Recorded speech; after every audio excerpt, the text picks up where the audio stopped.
मैं भी परमेश्वर पिता का धन्यवाद करता हूँ। प्रभु ने फिर से मेरे प्रियों के मध्य मुझे पहुंचाया। बीते वर्ष प्रभु ने सहायता की और इस नए वर्ष में प्रभु ने पहुंचाया है, इसलिए मैं परमेश्वर पिता का धन्यवाद करता हूँ। हर एक प्रियों का जो आज हम इस जूम मीटिंग में इस भांति फिर से प्रभु ने मिलाया। मैं प्रभु यीशु मसीह के पवित्र नाम में आप सबों को नया साल की मुबारकबाद और प्रभु यीशु मसीह के नाम में नमस्कार कहता हूँ। विशेषकर एक एन सामेल नाम मैं देख रहा हूँ। प्रभु मेरे इस प्रिय परिवार पर भी आशीष दे जहां से भी जुड़े हुए हैं। और मैं जब अमन आज की मीटिंग शुरू किया तो एक सोच रहा था कि मैं अपने इलाहाबाद वाले भाई को वो भेजा है कि नहीं भेजा है, ऐसा मैं सोच रहा था। पर मेरे आदरणीय भाई भी आज जुड़े हुए हैं, इसलिए प्रभु यीशु मसीह के पवित्र नाम में उस परिवार का धन्यवाद।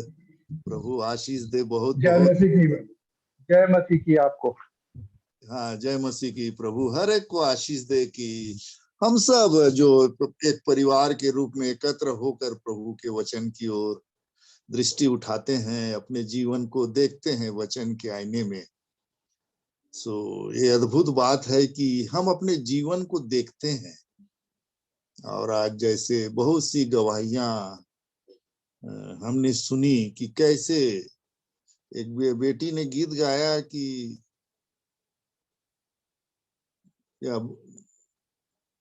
मेरा जीवन बदल गया जब से मसीह को पाया है। तो हमने ये जाना कि अगर मसीह आ जाए तो जीवन में कुछ न कुछ तो हो जाता है। और अवश्य है कि प्रभु ने अपने वचनों के द्वारा, और अमन ने जो अध्याय पढ़ा कि परमेश्वर का वचन क्या क्या नहीं कर सकता है, इसको हमने देखा कि उसकी व्यवस्था करी है, बुद्धिमान बना सकती है। बहुत से गुण उसको जब आप पढ़ेंगे भजन संहिता 19 अध्याय, और उन्हीं वचनों को मैं और आप मनन करते हैं। जो एक वचन मुझको याद आ रहा है कि 34 का 16 वचन, यशायाह खुलवाऊंगा नहीं, 34 का 16 वचन की यहोवा की पुस्तक से ढूंढ कर पढ़ो, इनमें से एक भी बात पूरा हुए ना रहेगी। ऐसा उसको पढ़ देगा तो अमन क्या पढ़ दो, खोल के पढ़ दो।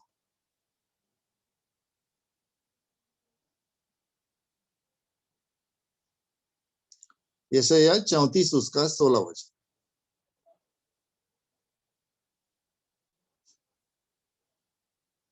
यशायाह 34वां अध्याय उसका 16वां वचन यहाँ पे ऐसा लिखा है, यहोवा की पुस्तक से ढूंढकर पढ़ो, इनमें से एक भी बात बिना पूरा हुए ना रहेगी, कोई बिना जोड़ा ना रहेगा, क्योंकि मैंने अपने मुंह से यह आज्ञा दी है और उसी की आत्मा ने उन्हें इकट्ठा किया है। तो अद्भुत बात है मेरे प्रियो कि उस वचन पर ध्यान रहे, हम लगा रहे हैं, उस वचन से अपने जीवन के लिए कुछ खोज रहे हैं, जिसमें से एक भी बात पूरा हुए न रहेगी। और कहता है कि ये जो वचन जिस पर मैं और आप ध्यान लगा रहे हैं, इसको परमेश्वर ने अपने मुंह से बोला है, कहा है, और उसको परमेश्वर की आत्मा ने एक जगह इकट्ठा किया है। उन वचनों से मैं और आप अपने जीवन के लिए, क्योंकि हमने एक चीज जान लिया कि ये दुनिया नश्वर है, ये छोड़ के जाना है। जैसे सुलेमान की गवाही बेटी दे रही थी कि सब कुछ था उसके पास, सारे वैभव थे, सारी चीज थी, परंतु अंत में उसको उन सारे अनुभवों ने यहां पर लाके खड़ा कर दिया कि इस संसार में सब कुछ व्यर्थ है, वायु को पकड़ना है। ये विचार छोटे मोटे व्यक्ति के नहीं है, वो उसके पास पूरा अपना अनुभव के बाद उसने कहा कि सब कुछ व्यर्थ ही व्यर्थ, वायु को पकड़ना है। क्यों? के पूरा सबोपदेशक की हम कहें, हम भी उसी प्रकार भोग के फिर अंतिम में कहेंगे कि ये व्यर्थ है। और आप स्वयं देख रहे हैं अब कि कैसे हर चीज जिससे पहले हमारा मन लगा हुआ था, जिस पर मैं और आप मन लगाए हुए थे, अब जब आप परमेश्वर के वचन से आपकी मुलाकात हुई तो सारी चीजें जिस पर मेरा और आपका मन लगा हुआ था व्यर्थ जान पड़ने लगी। अब हमारा ध्यान एक ही चीज है कि हम उस स्वर्गीय जीवन को प्राप्त करें जिसे परमेश्वर पिता ने के द्वारा मेरे और आपके लिए तैयार किया है। वहां जाने की तैयारी, ध्यान उधर लगा लिए हम। सो मैं परमेश्वर पिता का धन्यवाद करता हूं। मेरे आदरणीय ज्योति बहन ने भी जो गवाही दी और जिस बात को रखा, तो मेरी बहन ने अपने शारीरिक उम्र को 65 साल बताया, पर आत्मा में अभी मेरी बहन जवान है ना। आत्मा में मेरी बहन जवान है। इसीलिए जब बाइबिल जवानों की बात करती है तो हम ये शारीरिक रूप में जो जवान है उनके लिए सोचते हैं, नहीं, परंतु जिस दिन से आपने और मैंने जीवन पाया है उस दिन से गिनोगे तो मुझको भी 35 साल हुआ है। तो 35 साल का जो होगा वो कैसा होगा, जवान होगा कि बूढ़ा होगा। तो प्रभु ने मुझ पर और आप पर अद्भुत करुणा की है और विभिन्न गवाहियां मेरे और आपके पास हैं। सो परमेश्वर पिता का मैं धन्यवाद करता हूं। अपनी आशीष बहन के लिए भी धन्यवाद करता हूं कि जब बहन ने अपनी गवाही रखी तो एक वचन मुझको याद आया जो नीति वचन 16 के 4 वचन में, तीसरे वचन में, नीति वचन 16 के 3 वचन को मैं याद किया, अपने कामों को यहोवा पर डाल दे, इससे तेरी कल्पनाएं सिद्ध होंगी। सो ये वचन मेरे लिए और आप सब, हम सबों के लिए है कि ये नया वर्ष आया, हो सकता है आपने बहुत से निर्णय इस नए वर्ष के लिए लिए होंगे कि इस नए वर्ष में कुछ ना कुछ नया तो होना चाहिए, नहीं तो। और रवि की एक बात याद आती है मुझको। रवि हमारा भांजा बोलता है कि सब कुछ तो वही है, कैलेंडर बदल जाता है सिर्फ, जो हमारे घरों में टंगा रहता है। पहले हम 21 का टांगे थे, अब 22 का टांग लिए। पर नया क्या हुआ मेरे और आपके जीवन में, नया क्या हुआ, इसको देखने की आवश्यकता है मेरे प्रियो। यदि हम इधर ध्यान देंगे कि मेरे जीवन में नया क्या हुआ, तब मैं और आप आशीषित होंगे इस नए साल में। और प्रभु ने ये मौका फिर से हम सबों को दिया है। क्यों मिला हमको ये मौका? यदि हम इन सारी बातों को सोचें, क्योंकि बार बार अब वचन में बहुत सी ऐसी ऐसी बातें हैं कि कहता है कि तुम पृथ्वी पर की नहीं परंतु स्वर्गीय वस्तुओं पर मन लगाओ, जहां मसीह वर्तमान है और परमेश्वर के दाहिने हाथ बैठा है। और जैसे गलाती 6 का 7 वचन आप पढ़ोगे तो वहां लिखा है कि धोखा न खाओ, परमेश्वर ठट्ठों में नहीं उड़ाया जाता, क्योंकि मनुष्य जो कुछ बोता है वही काटेगा। और आगे लिखा है कि जो अपने शरीर के लिए बोता है वो शरीर के द्वारा विनाश की कटनी काट लेगा, परंतु जो आत्मा के लिए बोता है वो आत्मा के द्वारा अनंत जीवन की कटनी काटेगा। शुरू करता है धोखा ना खाओ, धोखा मत दो, नहीं ऐसा नहीं बोलता वचन बोलता है धोखा ना खाओ।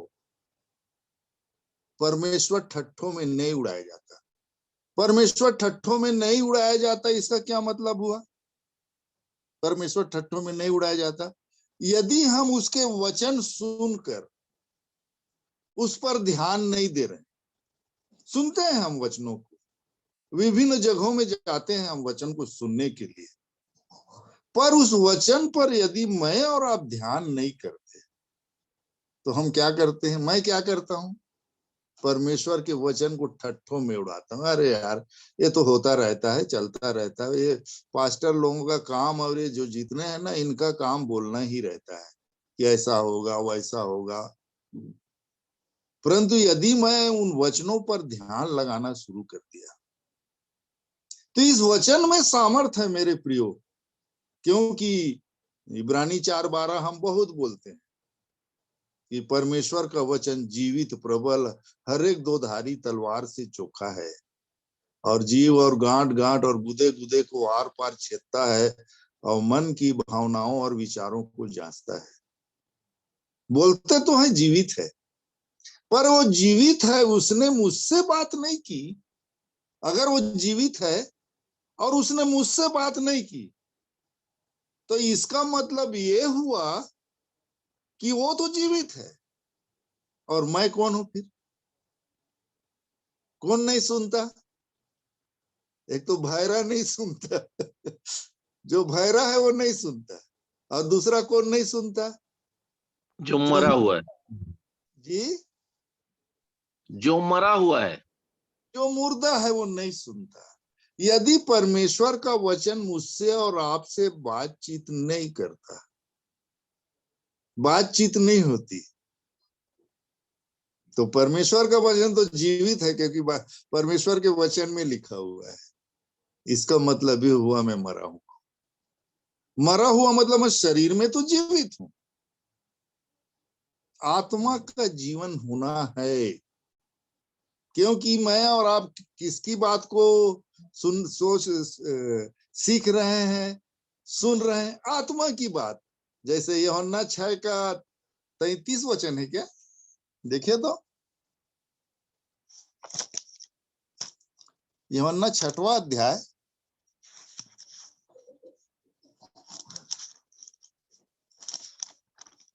63 वचन। क्या बोला मैं? 63। यूहन्ना 6:63। आत्मा तो जीवनदायक है, शरीर से कुछ लाभ। जीवनदायक है, जीवनदायक, आत्मा जीवनदायक है। आगे, शरीर से कुछ लाभ नहीं। और शरीर से कुछ लाभ नहीं, बता रहा है परमेश्वर का वचन। आत्मा तो जीवनदायक है और शरीर से कुछ लाभ नहीं है। आगे, जो बातें मैंने तुमसे कही हैं वे यीशु के शब्द है ना, यीशु बोल रहे हैं ना जी, कि आत्मा तो जीवनदायक है, शरीर से कुछ लाभ नहीं।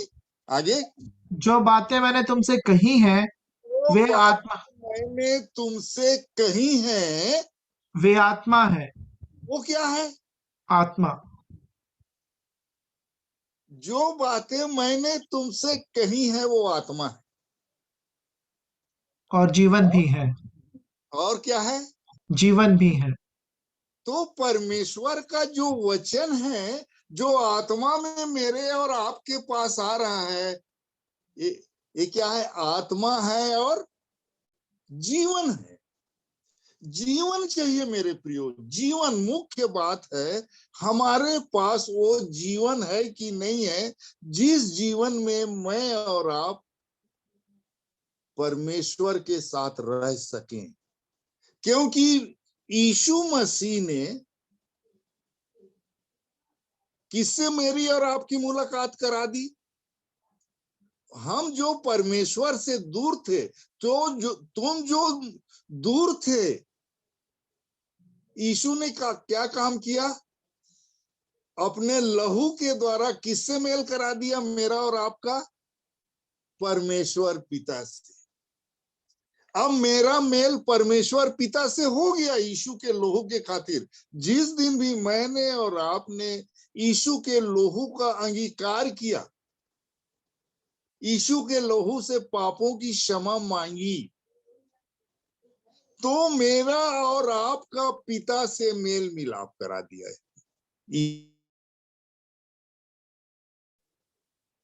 अब वहां जिससे मेल मिलाप हुआ उसके साथ कैसे रहना है, उसी की शिक्षा हम प्रतिदिन अपने व्यक्तिगत जीवन में जब वचन को पढ़ते हैं, किसी के द्वारा सुनते हैं, विभिन्न स्थितियां जब मेरे और आपकी परिस्थितियां मेरे और आपके जीवन में आती हैं, उससे सीखते हैं। अगर हम वैसा जीवन नहीं हुआ, हम चिल्ला उठते हैं, प्रभु जी मुझ पर दया कीजिए, इस वचन के अनुसार मेरा जीवन नहीं है। तो दिन ब दिन वो हमको बनाते चला जा रहा है। जो वचन मैंने आज आप लोगों के सामने पढ़ा, इब्रानी 3 उसका इब्रानियों की पत्री उसका 3 अध्याय उसका 12 वचन से जो वचन मैंने आपके सामने आज पढ़ा, हे भाइयों चौकस रहो, तुम में ऐसा बुरा और अविश्वासी मन न हो जो तुम्हें जीवते परमेश्वर से दूर हटा ले जाए।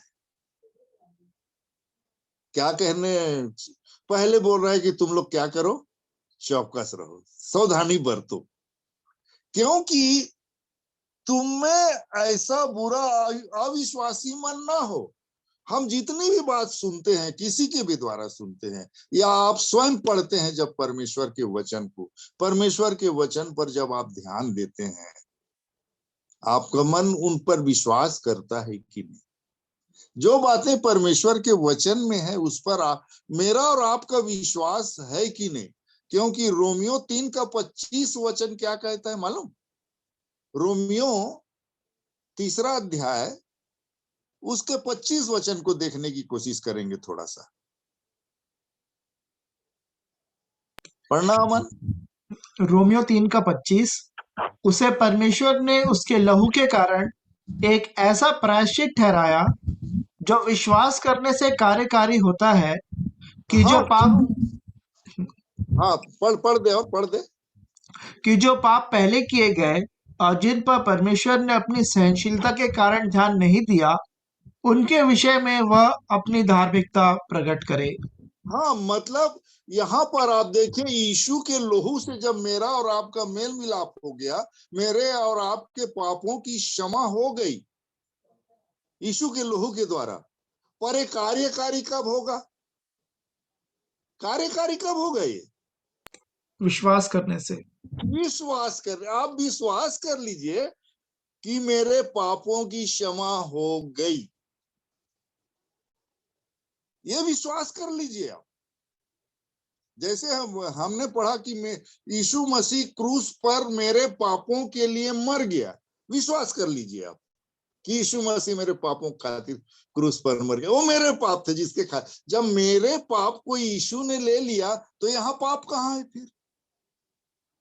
तो सारी चीजें ना मेरे आदरणीयों, विश्वास कार्य करने से कार्यकारी होता है। विश्वास में अपन कैसे हैं? प्रभु सहायता करे कि हम इस 2022 में और भी विश्वास्य हो गए, योग्य बनते चले जाएं। हमारा विश्वास प्रभु पर बढ़ता चला जाए, उसके वचन के प्रति मेरा और आपका विश्वास बढ़ता चला जाए, तब तो ये मैं और आप बड़े मजबूती से विश्वासी बनकर उसके वचनों पर विश्वास करके दावा करने वाले बन जाएं कि मेरे साथ ऐसा हुआ। उस दिन एक बेटी का मैं उसमें आ रहा था क्या फेसबुक में, बड़े बहादुरी से उसने, वो जब सताने आए थे उनके चर्च में, उसने बहुत ही बहादुरी से सामना किया। हम यीशु मसीह को छोड़ नहीं सकते, मैं उसका साहस देख रहा था और मैं प्रभु से मांग रहा था अपने जीवन के लिए कि उस बेटी के समान साहस मेरे पास भी रहे कि कुछ भी हो जाए मैं यीशु मसीह को नहीं छोड़ूंगी। बहुत से मैं आज देखता रहता हूँ कई तो चीज जो जिनकी गवाहियों को मैं सुनता रहता हूँ कि कैसे अद्भुत रीति से वो परमेश्वर के वचन के लिए खड़े हैं और वो किसी से नहीं डरते। प्रभु सहायता करे, डर की आत्मा मेरे और आपके जीवन से भी दूर हो, हम भी प्रभु के लिए खड़े हो जाए बड़े शालीनता के साथ। किसी से हमको लड़ना नहीं है, क्योंकि हमारे लड़ाई के हथियार शारीरिक नहीं, परमेश्वर का वचन बताता है। सो प्रभु मेरी और आपकी सहायता करे। वो 12 वचन को फिर से पढ़ रहा हूँ, इब्रानी 3:12। हे भाइयों, चौकस रहो, तुम्हें से ऐसा बुरा अविश्वासी मन ना हो जो जीवते परमेश्वर से दूर हट जाए, वरन जिस दिन तक आज का दिन कहा जाता है, हर दिन एक दूसरे को समझाते रहो। जिस दिन तक आज का दिन कहा जाता है, एक दूसरे को क्या करो। ये आज का दिन के बारे में क्या आप जानते हैं? या जैसे गाना गाते हैं, आज का दिन यहोवा ने बनाया है, हम इसमें आनंदित हों। तो आज का दिन बोलते किसको? कौन सा दिन? इतवार है, सब्त का दिन है, सोमवार है, मंगल है, बुध है, कौन सा दिन है? आज के दिन के बारे में जानते हैं कि क्या चीज है? क्योंकि लिखा है कि जिस दिन तक आज का दिन कहा जाता है, हर दिन एक दूसरे को समझाते रहो, ऐसा परमेश्वर का वचन कहते। तो आज का दिन कौन सा होगा आपके लिए? आज का दिन कौन सा है मालूम है आपको? आज का दिन क्या, कौन सा कहलाता है? आज का दिन मतलब जब तक आप मन ना फिरा लें, जब तक उद्धार का दिन ना आ जाए आपके जीवन में, उस दिन तक एक दूसरे को समझाते रहे, उस दिन तक बताते रहे कि कोई सोमवार मंगल बुधवार नहीं है आज का दिन। आज का दिन जब तक प्रभु ने ठहराया है, क्योंकि आप परमेश्वर के वचन में देखेंगे, जैसे गलाती 4:4 देखिए, क्या क्या लिखा है? गलाती 4:4 याद है किसी को? क्या लिखा है? सब वचन के जानने वाले, पढ़ने वाले हैं। क्या लिखा है गलाती 4:4 में?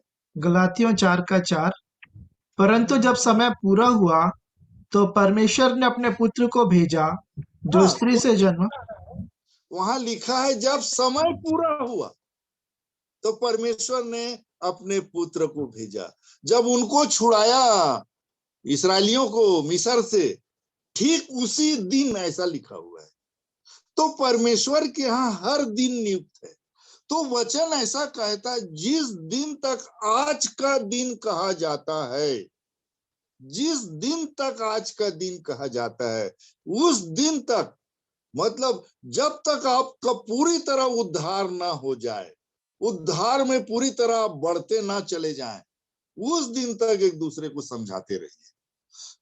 प्रभु सहायता करे। जब ये 2022 का वर्ष मुझे और आपको मिला है और प्रभु ने पहुंचाया, प्रभु ने बड़ी दया मेरे और आपके जीवन में की है।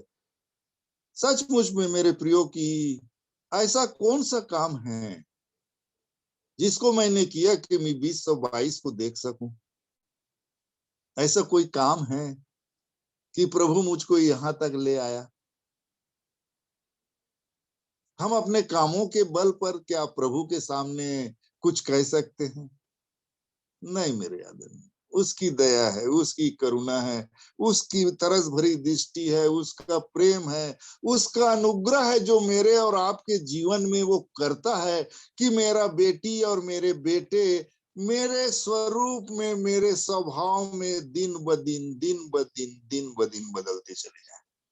इसलिए मुझको और आपको बनाने के लिए उसने रखा है। क्योंकि हम सब जितने अभी जुड़े हुए हैं, मेरा ऐसा विश्वास, सब जानते हैं, सबको मालूम है, ये दुनिया मेरा घर नहीं है। हमने परमेश्वर के वचन से जान लिया, ये दुनिया मेरा घर नहीं है। हमारा घर कहाँ है? स्वर्गीय देश में जा रहा हूं, मुक्ति की नाव में बैठकर। मुक्ति की नाव में बैठे हैं कि नहीं? छुटकारा मिला कि नहीं पाप से? पापमय जीवन से छुटकारा है कि नहीं? मेरे आदरणीयों, इस पर ध्यान देने की कोशिश करें। ये 2022 मेरे और आपके लिए अद्भुत आशीषों का वर्ष हो जाए। ये 2022 में प्रभु सहायता करे, बड़े हियाव से और बड़े हिम्मत के साथ मैं और आप बोल सकें कि प्रभु ने अद्भुत करुणा मेरे जीवन में किया, निष्पाप जीवन की तरफ ले जाने के लिए। प्रभु सहायता करे मेरे आदरणीयों। जो बार बार वो मुझको और आपको समय देता है और अपना पूरा भरोसा, जैसे गवाही में अपन सुन रहे थे, हम अपने प्रभु परमेश्वर पर करें। जब वहां का कनान देश का भेद लेने के लिए जब भेजा गया 12 जनों को, तो बहुमत किसका था? जाने वालों का कि उत्साहित कितने जन कर रहे थे? 10 जन की 2 जन, कितने जन? बहुमत था उनका कि नहीं जाने भैया, बड़े बड़े लोग हैं। प्रभु सहायता करे, परमेश्वर के राज में बहुमत नहीं चलता। बहुमत नहीं है। लिखा है 2 प्रकार के फाटक मार्ग हैं। चौड़ा है वो फाटक जो विनाश को पहुंचाता है, और सकरा है वो फाटक जो अनंत जीवन में पहुंचाता है। पर विनाश के मार्ग में चौड़ा है वो मार्ग जो विनाश को पहुंचा रहा है। प्रभु सहायता करे, जब आपने और मैंने इस सकरे मार्ग को चुना है, प्रभु की ओर देखते हुए हमारा निशाना उसकी ओर हो, और हम पुरानी बातें बीत गई, कल क्या था उसको छोड़ दीजिएगा। कल आपका जीवन कैसा था, कैसा गुजारा, छोड़ दीजिए।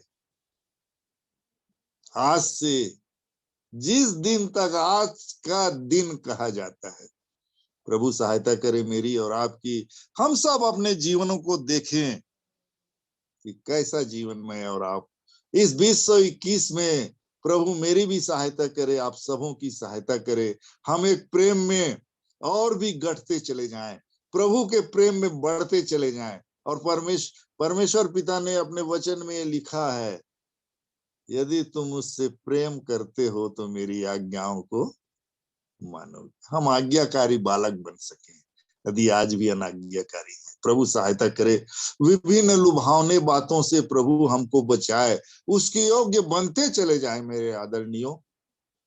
उसके वचन का मैं और आप आदर करना सीखें, उसके वचन पर चलने वाला जीवन हो। उसका वचन हमें हिम्मत देता है, साहस देता है, बढ़ाता है। ऐसा अद्भुत प्रभु है जो हर दशा में हमें उठाने के लिए, आगे बढ़ाने के लिए तैयार रहता है। सो मैं परमेश्वर पिता का धन्यवाद करता हूँ। प्रभु ने अनुग्रह किया। मैं हर एक अपने आदरणीयों का जो आज के इस पारिवारिक सभा में जुड़े हुए हैं, प्रभु यीशु मसीह के नाम में हर एक को उसकी अनुग्रह और शांति हम सबों के जीवन में बनी रहे। सो मैं परमेश्वर पिता का धन्यवाद करता हूँ। प्रभु हम सबों को आशीषित करे। धन्यवाद।